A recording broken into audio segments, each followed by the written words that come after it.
Welcome to Hawthorn University's webinar series, and I sure thank you for joining in. I'm Paula Bartholomew, and it's really a pleasure to be the moderator for us today. I'm excited for today's health-related political lobbying webinar. It's a part of a broader series that we're doing that's related to business development and the legal aspects for safe, productive business practices and our role in nutrition.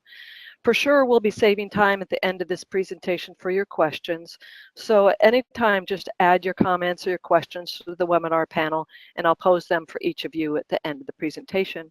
And keep your eyes on that chat box too, because Alex is posting details that you don't need to write down all the time. And so today, Hawthorn welcomes Jonathan Posey to present a Grassroots Advocacy workshop. This is about getting involved in public policy. So in this webinar, we're going to learn about the legislative and public policy process, how laws are made, how to read and track state and federal legislation, how to organize and deliver a policy position, and meet with elected officials and receive action-oriented grassroots advocacy tactics. And by the end of the workshop, you'll have the tools you need to become more involved in the political process to create positive change in holistic nutrition. This is going to be a very action-oriented webinar. I'm excited about it, and I'm going to give you just a little bit about Jonathan before we get started. Jonathan Posey is a state and federal lobbyist. He has a focus on healthcare, specifically food and nutrition policy. Jonathan spent the last 10 years in Washington, D.C. with GovBiz Advantage. It's a subsidiary of the Livingston Group. He lobbied there in the great capacity for food and consumer safety, for environmental and pharmaceutical regulation. And Jonathan was also instrumental in helping to pass the World Trade Center's health program for our first responders. So I want to thank you for these powerful efforts, Jonathan, and your successes in it. Thank you very much, and you're quite welcome. So yeah, everyone, thank you very, very much for attending. And I will go ahead and just start clicking through. So before we get started, there's just a small caveat I have to tell you. Nothing in this webinar should be considered as legal advice, but I will do my very best to answer your questions as it pertains to policy. At the end, there will be a question and answer session along with my contact information. So I encourage you to reach out to me afterwards with any comments, questions, or anything like that. Throughout the webinar, you're going to hear about a few worksheets, which we've included those in the module on your screen there. So with that out of the way, welcome to the Grassroots Advocacy Workshop. Today we're going to learn how to get involved in the political process and use what's called grassroots techniques to change public policy for the better. This can be done by anyone at any level. We'll learn how to engage in this process so that by doing so, you'll educate and convince policymakers to increase opportunities for your practice. As Paula alluded to, my name is Jonathan Posey. I was a lobbyist for 10 years. My focus was on food and nutrition policy in both grassroots organization and lobbying. I helped lead something called the Holistic Nutrition Coalition, which is a member-based advocacy group for holistic health educators to help us be more involved in the policy process and protecting your right to practice. So grassroots advocacy, what is that? Well, grassroots refers to you, but with activism. Everyday folks getting involved in the policy process and raising the level of awareness regarding certain causes and issues at the local, state, and federal levels. Now, unlike direct lobbying, grassroots advocacy relies almost entirely on volunteers, not professional lobbyists, to contact their legislators and other government officials regarding specific issues that they're concerned about, and then educating those policymakers on a different point of view. Now, grassroots advocacy is also one of the most common forms of activism. It has become an increasingly popular way for the public to kind of harness a collective energy to create change within the policy sphere. Many legislative and regulatory issues have been identified and addressed because groups of dedicated individuals like you make their voices heard. So, as I said, grassroots advocacy, it can include anyone, anywhere, anytime. It takes many different actions, but really it just takes a little time, dedication, and an understanding of the process, which is what we're going to learn about today. So this is a grassroots advocacy, takes many forms. That could be a letter to the editor, joining an association, participating in an action alert that you might get via email, or just picking up the phone and calling your elected representative. It also involves developing a position of your own, building and articulating a message around that issue, and then going out and educating policymakers, and then really going to work to get that viewpoint heard. A key point to remember, and I always like to make this because it gets asked a lot, is that you don't need or have to be a lobbyist to do this. The very essence of grassroots advocacy is members of the public becoming the lobbyist. You become the lobbyist. Now, we're going to be having a lot of buzzwords and keywords throughout this presentation. And so I'm going to go over some of them now so that way we kind of have them in our head so that there's not too much confusion. So first, an act, bill, legislation, it all means the same thing. It's an official document that seeks to create, amend, or remove a law. You can usually find these on the website of your state legislature.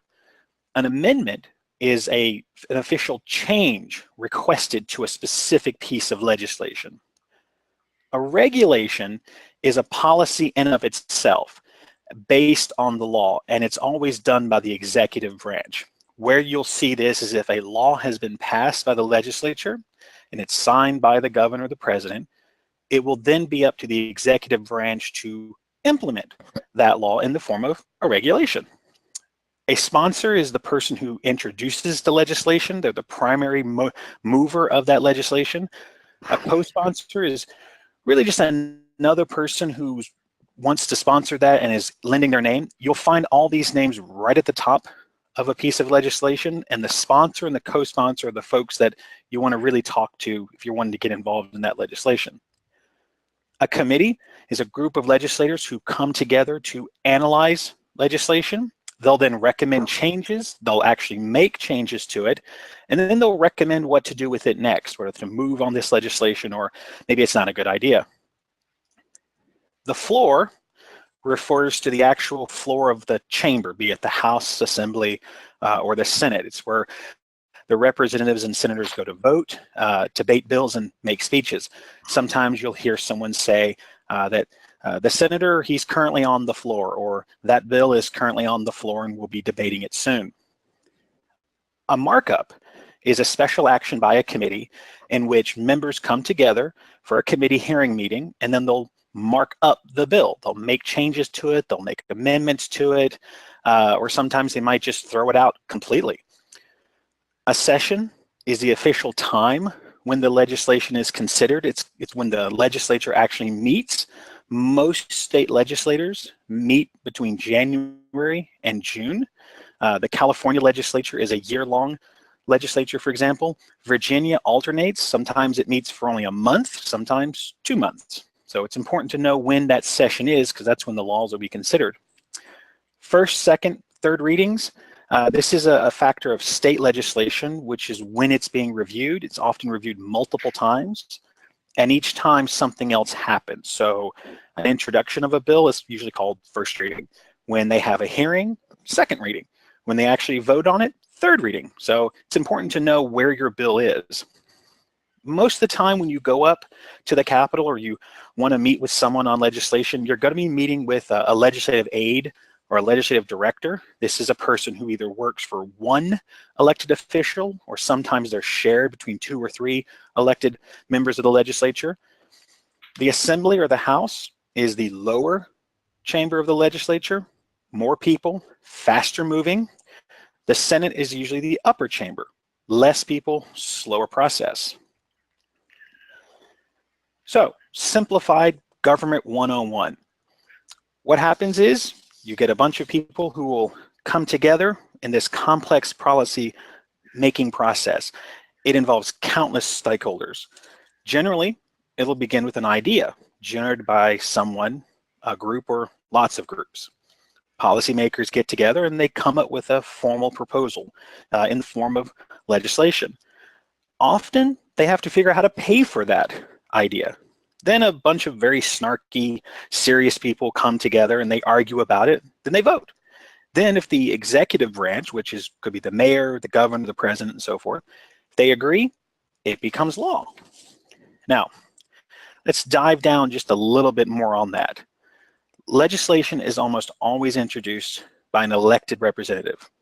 Often, it's then referred to a committee that will hold hearings. Sometimes they will amend the legislation in a markup, and they either vote to approve it or disapprove it, or they might just do nothing and let it do what's called die in committee. Now, if it passes the committee, then the full body of the lawmakers, be it the House, Assembly, or the Senate, will vote on it. And then if they all agree, then the governor or the president will sign it, and it becomes a law. The reason I'm going through this is that there's a key point to remember here, and that is everything, with rare exception, can be amended, thrown out completely, or merged with other ideas until the very moment the legislature passes the bill. And even then, the executive branch, such as the governor, might veto it and send it back. This is really important to remember because the sooner you get involved in an issue or a bill, the more influence you can have over its outcome. So don't wait when you see something that concerns you. Get involved sooner rather than later. Now I'm going to go through how we read legislation, because boy, it can look really complex at first, or what some folks might call legalese. So we're going to attempt to demystify it a little bit. The legislation and how it is written usually depends on where it originates.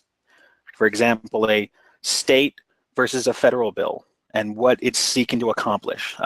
Legislation on nutrition can look very different from, say, legislation on funding school lunches. States differ in how they write their legislation, but most follow a general convention. Federal legislation, as we're going to see here in a minute, is different altogether and takes a couple of extra steps. Nevertheless, with some exception, each bill seeks to create, amend, or repeal a law, and it's those that we're going to be focusing on. Now, state legislation, as I said, can be found usually on the website for that state's legislature. It might be referred to as the revised statutes or the annotated code, or simply a link that says laws. When in doubt, honestly, Google is your friend. Federal laws are written into what is called the U.S. Code, and that is abbreviated as USC. The U.S. Code is kind of all over the place, but I really like to refer folks to the Cornell University Legal Information Institute. It makes it pretty easy to read and search. And of course, all legislation can be found at congress.gov, and I really recommend that as your primary website for federal legislation because it's most often updated there first. This is some legislation we made an impact on in Idaho early this year. It's a good example of state legislation where the method of amending and writing laws can kind of seem confusing. Most states follow a method where a bill is presented as the entire law as it currently exists, with language to be removed from that law struck through, and then language that is to be added is underlined. This makes it easier for lawmakers to read new legislation in the context of current law. Now, some states might vary, such as making words to be added in bold rather than underlined, but for the most part, and in most states, they follow the same method of writing the legislative text. In this example, from the state's Dietetics and Nutrition Practice Act, the Board of Medicine was seeking to have key provisions removed, which are these portions struck through, namely to disallow anyone from providing therapeutic nutrition care or giving an assessment.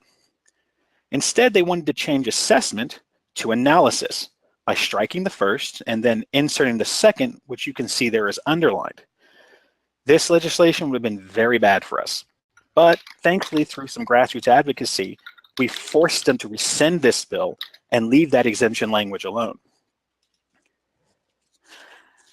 On the federal level, it's a bit different and can be a little confusing. This is just a random federal bill I pulled from a few years ago.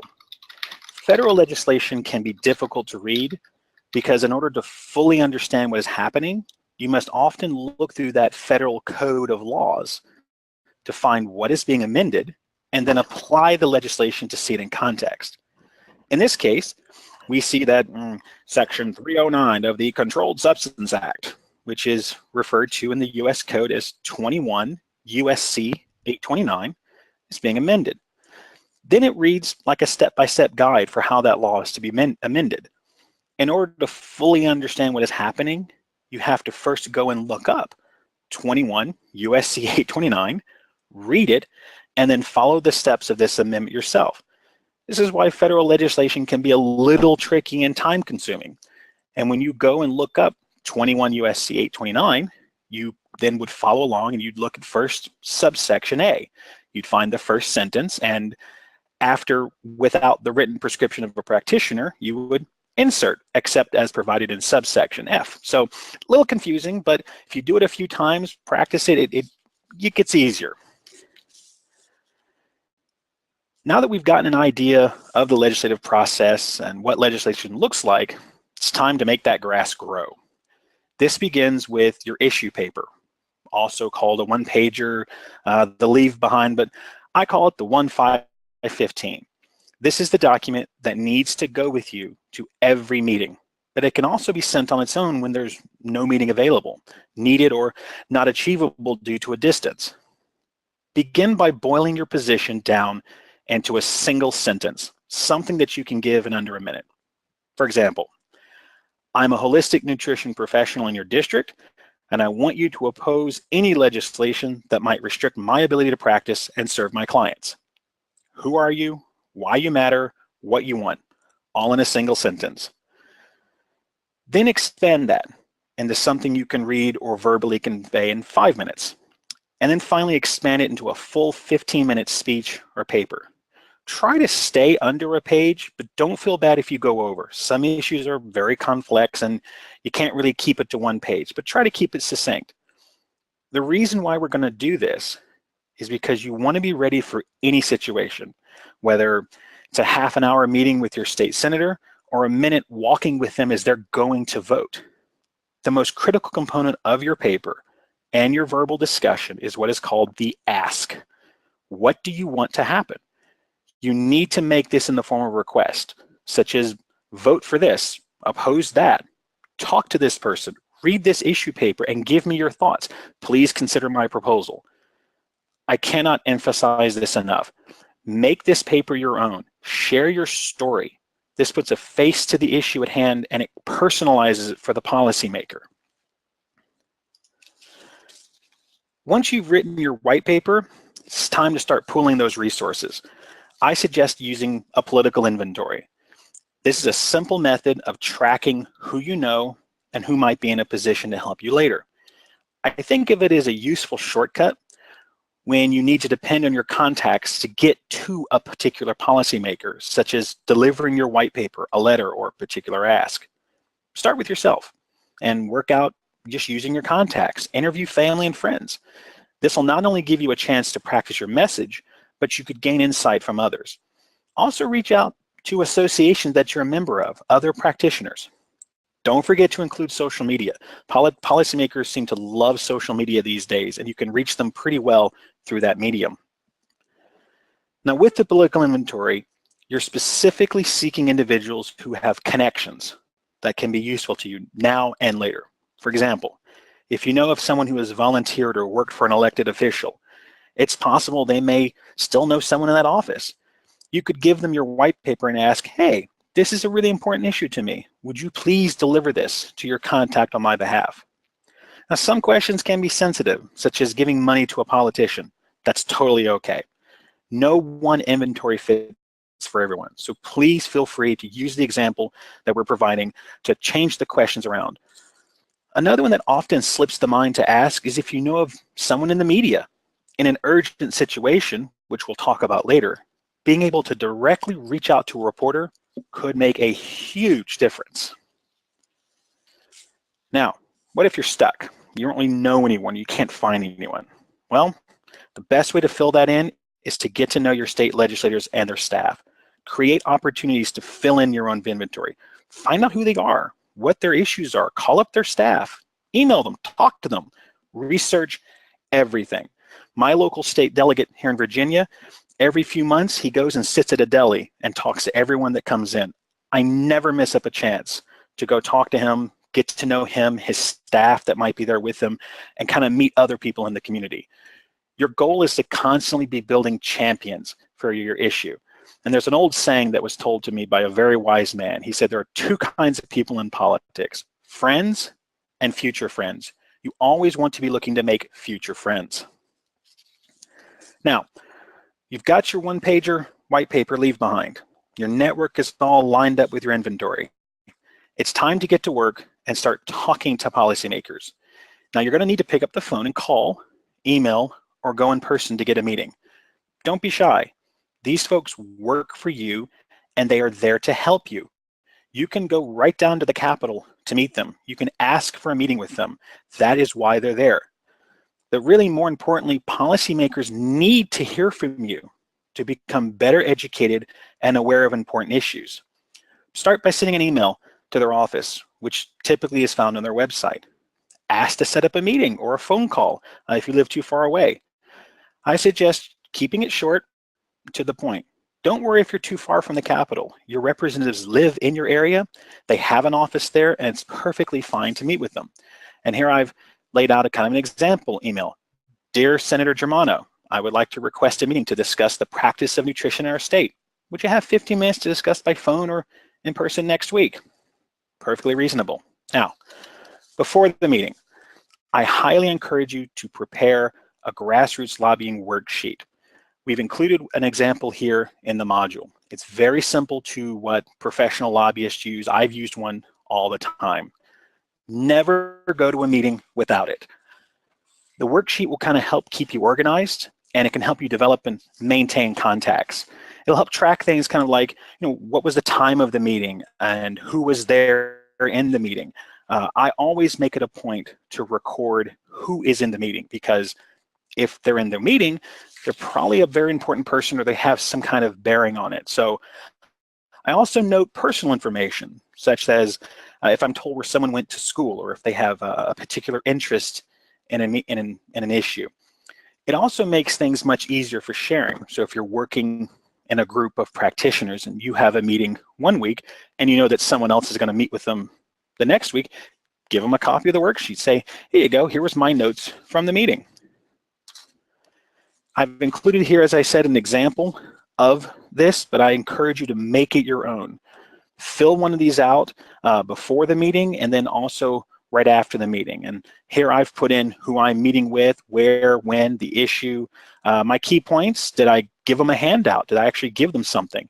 And most importantly, of course, what was my ask? Now, for the meetings, during the meeting, you'll want to state your case as succinctly as possible. Essentially, you're giving your 15-minute pitch. That's why it's important to develop it ahead of time. Sometimes these meetings might be held in the hallway. Other times it might be held in a formal office. Don't take anything personally. These are very busy people. No matter how much time you have for the meeting or where it takes place, I encourage you to follow this simple format. Tell them who you are. If there's legislation, tell them about it. Tell them why it's of a concern to you. But be prepared for pointed questions and flat out disagreement. 99% of the time, everyone will be absolutely professional and polite, but they might ask some tough questions. Don't be afraid to ask them tough questions as well. Finally, you must always have your ask. Don't just talk. There's educating, that's what you're doing, but then there's also just talking without setting up some sort of follow-up action. That's the point of the ask as well. Please consider this white paper that I'm going to leave with you. That way, a week later, you can call them back and say, did you read the white paper? Gives you another reason to follow up. Now, I always warn folks, expect the meetings to be cut short, especially when there's a lot going on. Don't try to cram everything into that first meeting. Unless it's an emergency, such as a vote coming up the next day, try to plan things over several meetings over a span of time, maybe a month. Policy involves a lot of this thinking, discussions with others, and kind of coming up with solutions. I view it as building a house. Each meeting, each discussion, you're building another brick. Eventually, you want to build a house where that person can support everything. Now, after the meeting, just like a job interview, it's critical. Follow up with a thank you note within about 2 days. Be polite. Just let them know, hey, thank you very much for your time. Ask them if they had any questions they meant to ask but forgot. Don't feel bad if they don't respond. You've delivered your message, you've delivered your ask, wait a couple of weeks and reach back out. Another thing you can do is reach out to them via social media, politely, of course. Dear Senator Germano, I had a great meeting with your staff. Can't wait to work with you on nutrition policy. Other people will see that and you might actually get feedback from other folks. Now, another worksheet I've included is bill tracking. Many times there will be legislation to track. I suggest using this website, and you can customize it, worksheet, you can customize it any way you want. Put in bill number, description, who's the sponsor, who's the staff person for that sponsor, the committee.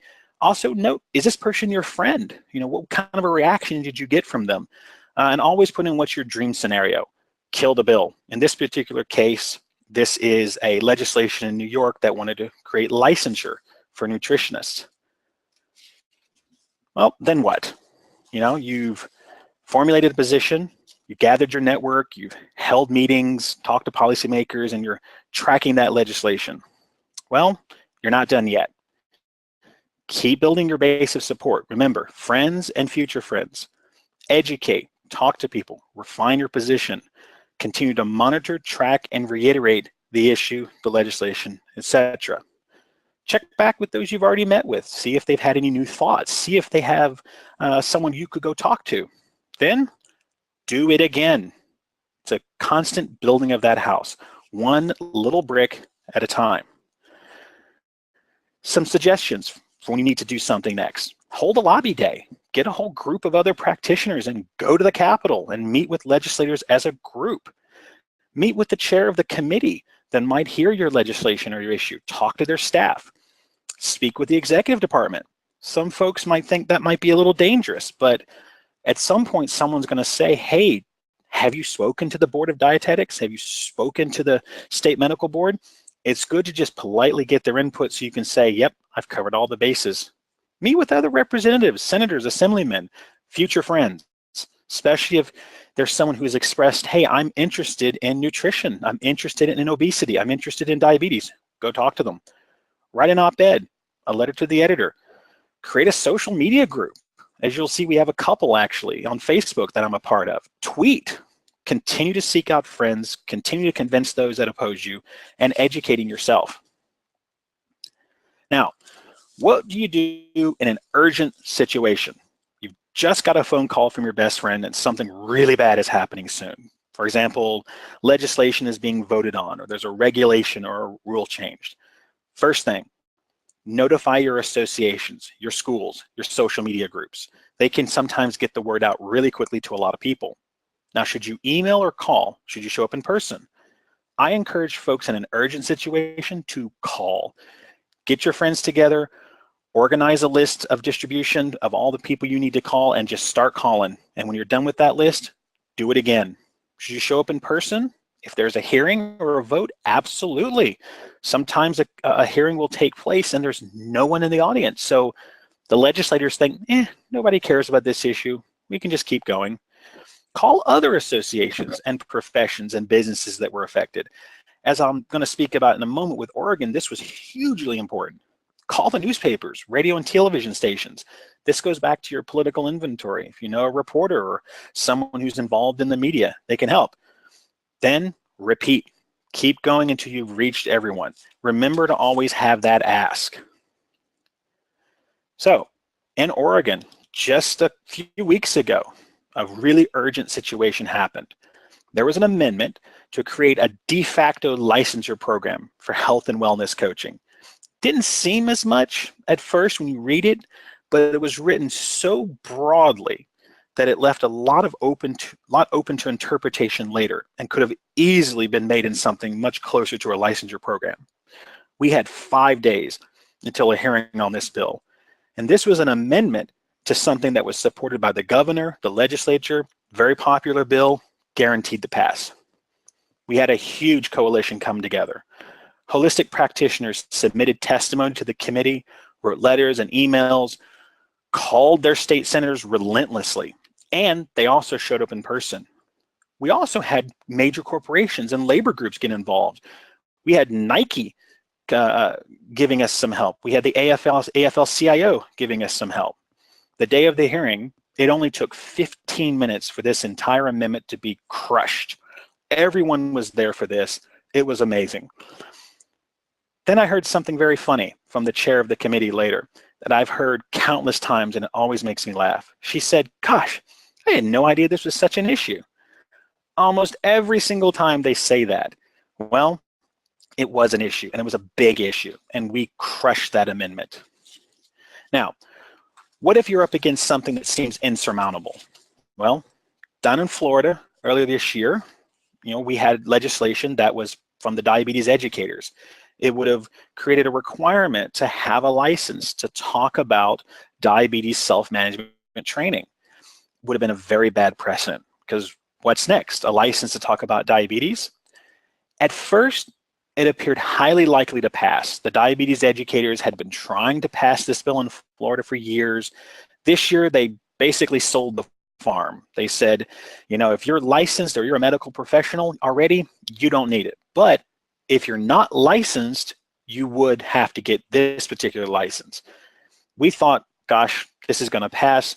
We're still going to use this opportunity to meet with our state senators and representatives and educate them. Say, here's this bill I'm concerned about, but let me tell you about the state nutrition law and how it's bad for me.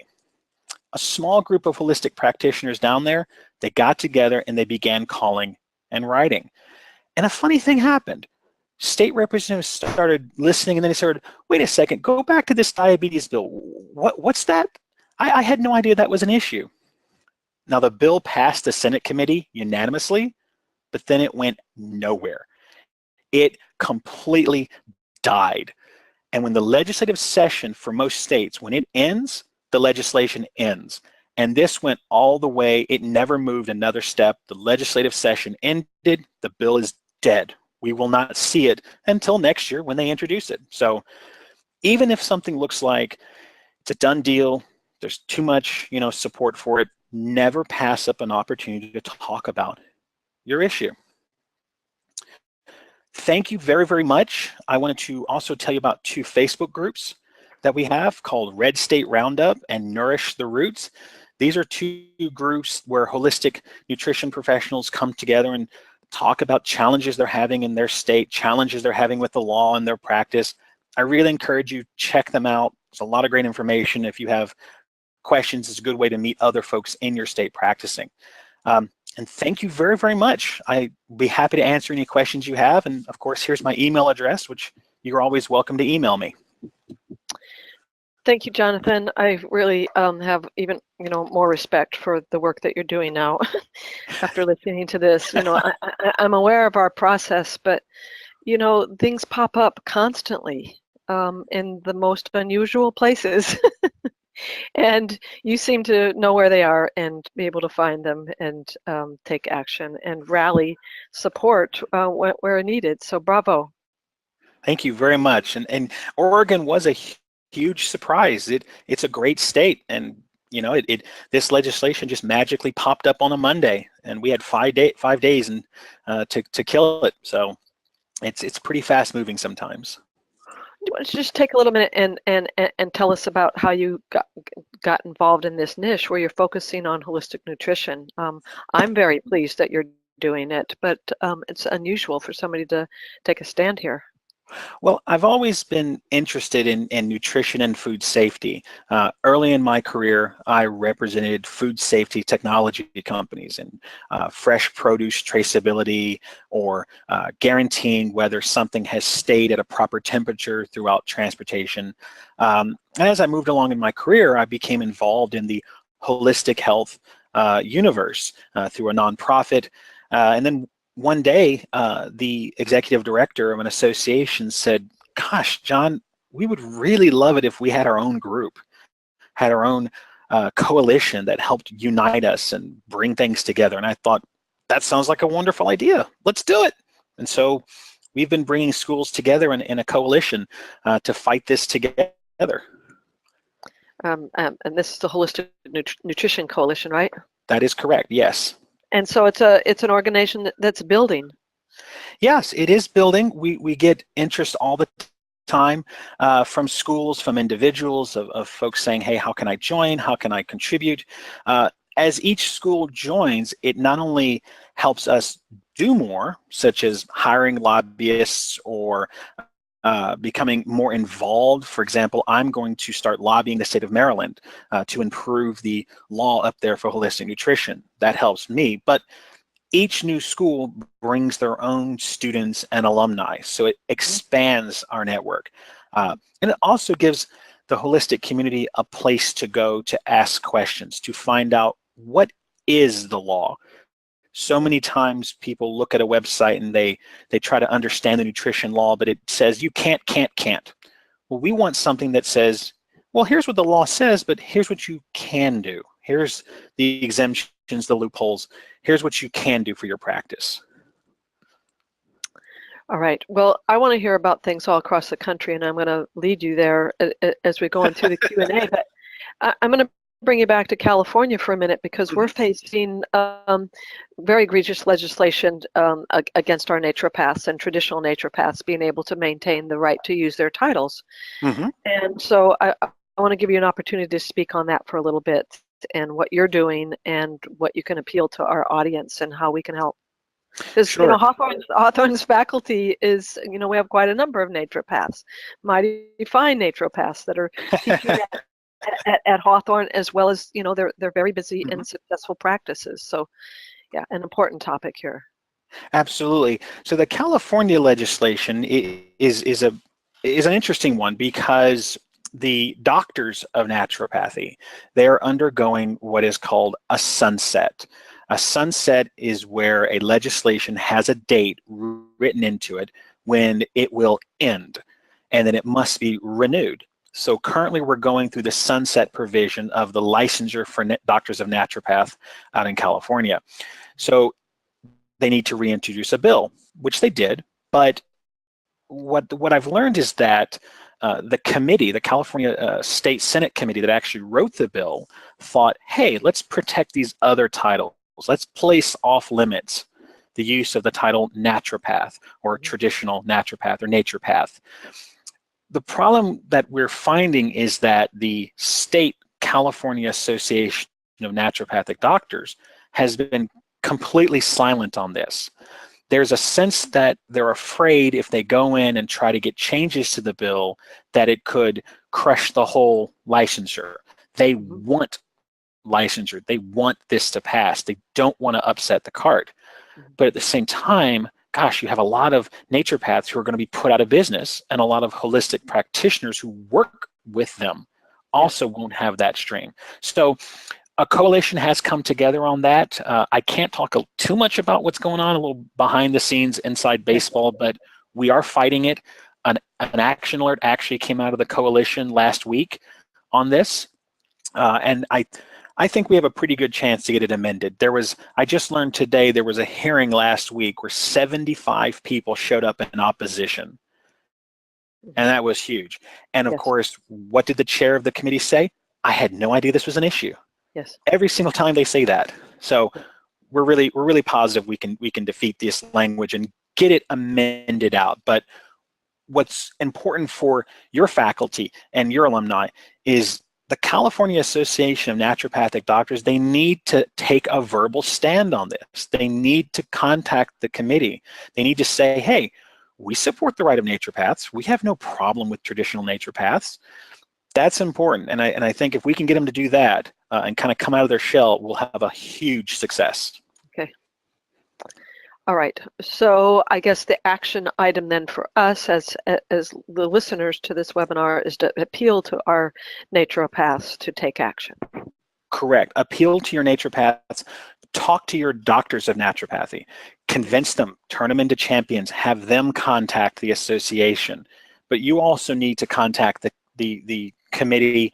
And actually what I'll do is I will send you that action alert, Paula, so you can send it out to everyone else. Okay. Okay, thank you. Yes, it's a critical issue. It just keeps undermining things. So we're on it. Thank you. I want to redirect us back to Idaho legislation a little bit. And I think it was on slide number 12. And during it, you said that the language was very bad, and Mm-hmm. it would have, had this passed, it would have been, quote, very bad for us. I want you to explain why that struck Sure. language, what changed would have been, who was appealing this, and who said it would have been very bad, and why. So this was really funny. This happened back in February.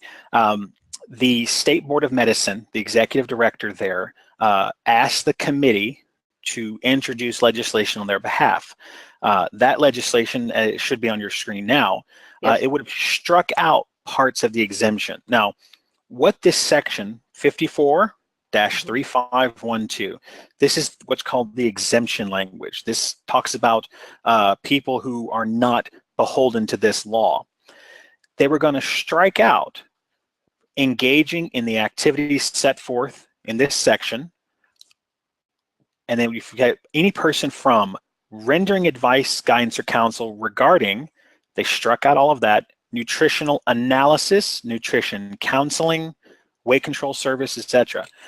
By striking out medical nutrition services, therapeutic nutrition care, assessments, and therapy, it really gutted the exemption, because in other parts of the legislation, they were dramatically expanding the rights of dietitians. Mhm. What I found out later was that when I actually spoke to the executive director, she said, we've been working on this for a year and we've never heard a single problem. We had no idea this was an issue. Some dietitians from a hospital came to us and said they couldn't practice up to the full level of their scope of practice and education and abilities. So we were just introducing this bill on their behalf. All right. I don't buy that for a second. I Okay. think this was their attempt to limit our practice, and they did it by removing. So if you were to look at this legislation Yes. and read it, skipping the struck through part, you could see that a lot of it's been gutted. Right. Yes, quite a bit. I mean, assessment analysis, it's not the same thing. You know, you need to be able to do an assessment to understand a person's needs. You can't just call it an analysis. So getting rid of nutrition therapy counseling, you know, that's a direct swipe at nutritional therapists. Yes, and certainly we have the Nutrition Therapy Association so they're promoting therapists. There's also, over the years I've been in this for several decades now, and we use words like therapy or counseling, and the counselors take issue because they're licensed. The therapists take issue because they're licensed, and so this opens up their so-called territory to people who aren't. Correct. And so how do you justify that? Well, what is a license? A license is supposed to protect the public. It's supposed to restrict who can do some things, and the government is to make sure they're properly trained and educated. But no one's ever been harmed from telling them to eat less sugar, telling them to get more exercise. If that was the case, every grandmother in the state would be in prison. Instead, what these laws are is what's called monopolistic licensure. It is a way for a particular profession to limit competition. And in this case, if this had passed, it would have limited to only dietitians. So only a dietitian could do an assessment. Only a dietitian could provide nutrition therapy or medical nutrition services or therapeutic nutrition care. Yes. It's just creating monopolies. Yeah, thank you. It's exactly where I wanted you to go with it. All right, let's transition this from into another really important issue that affects so many of our students, alumni, and potential students: red states. Mm-hmm. What is happening to restrict the right of practice, and what can we do about it?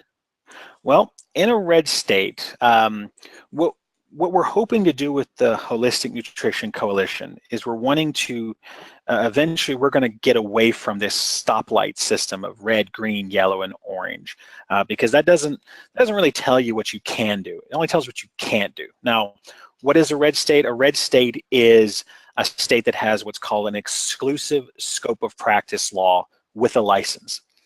And what that means is that the law states, in order to practice nutrition or dietetics, you have to have a license.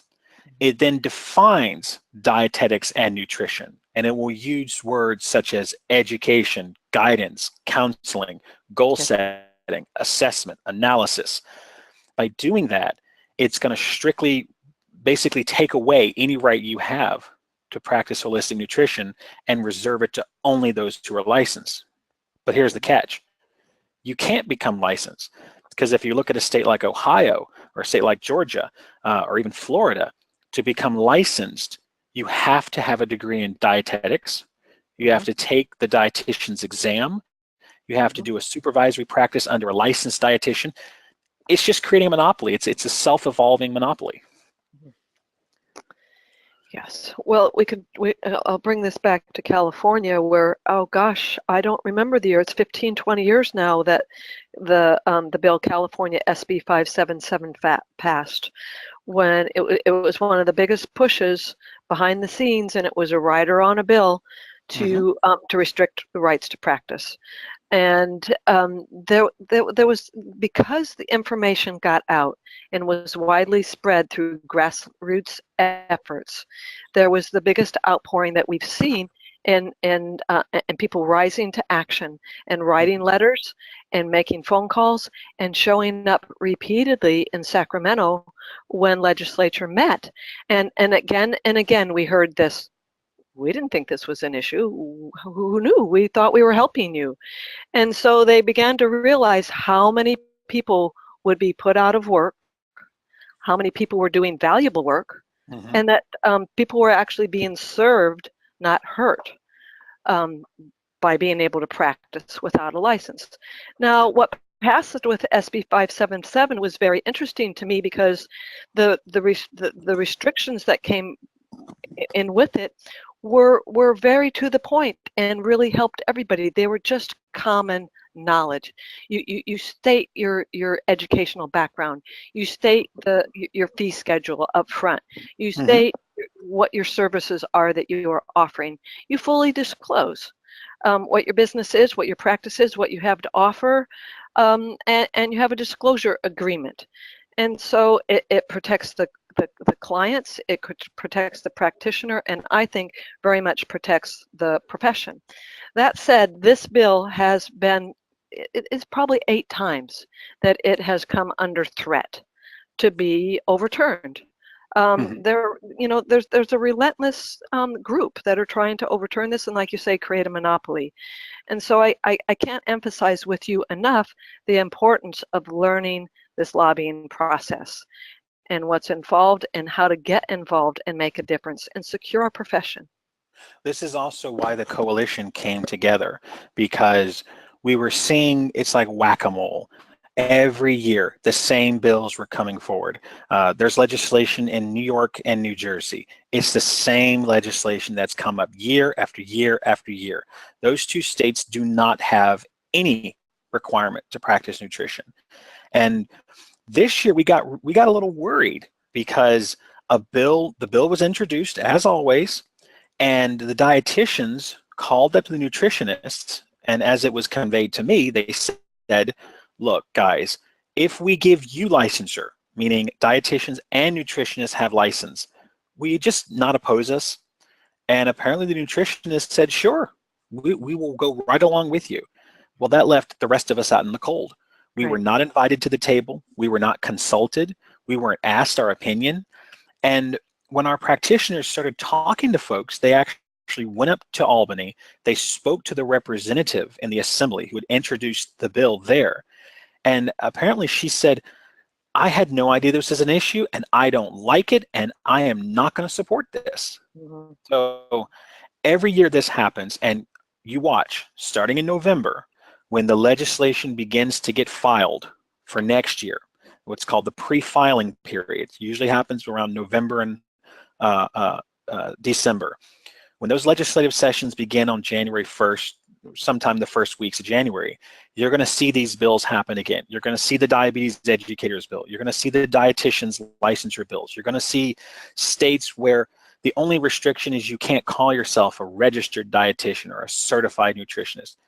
You're going to see that legislation come back, because all they need is for us to not be paying attention one time to turn a state into an exclusive scope licensure state, and then you're all out of business. Ohio has no holistic, or no, I'm sorry, Ohio has very, very few holistic nutrition practitioners, and they all fly deep under the radar because they're scared.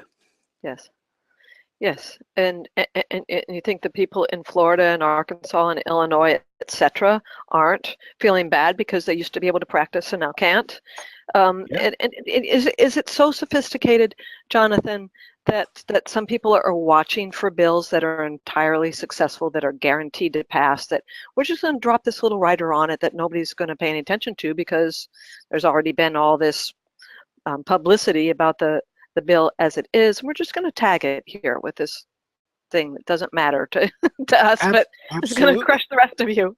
You mentioned Arkansas. There was a bill earlier this year in Arkansas that got introduced, which would have created a tax credit for utilizing the services of a nutrition or physical fitness provider. In this case, the dietitians wrote in there as a line item if you were to, say, a physical trainer, or you were to participate in an organized sport, or get the services of a registered dietitian. You know, where's holistic nutrition professionals in there? Where's a holistic nutrition counselor in there? We asked for an amendment to that bill to say, let's take registered dietitian and put a comma on the end and say, or other health and wellness professionals. And that building, unfortunately, it got withdrawn, but we're going to keep fighting on that bill. They're always looking for opportunities to get that registered dietitian. Another good one was that the United States Congress was working on a piece of legislation to create a panel of health and wellness and nutrition professionals to discuss nutrition and autoimmune diseases. In there it said, who can sit on this panel? Registered dietitians and nutritionists. I think a holistic nutrition professional should be on that panel. So we work to fix that. So they're always trying. Okay. Thank you for this presentation, Jonathan, and all the work that you're doing. I appreciate you having our back. I've got a few closing comments. I want to let you know that this webinar was recorded. It'll be available on Hawthorn's website under archived webinars in just a few days. You'll be able to review this presentation again and a wide variety of other topics from Hawthorn's previous webinars.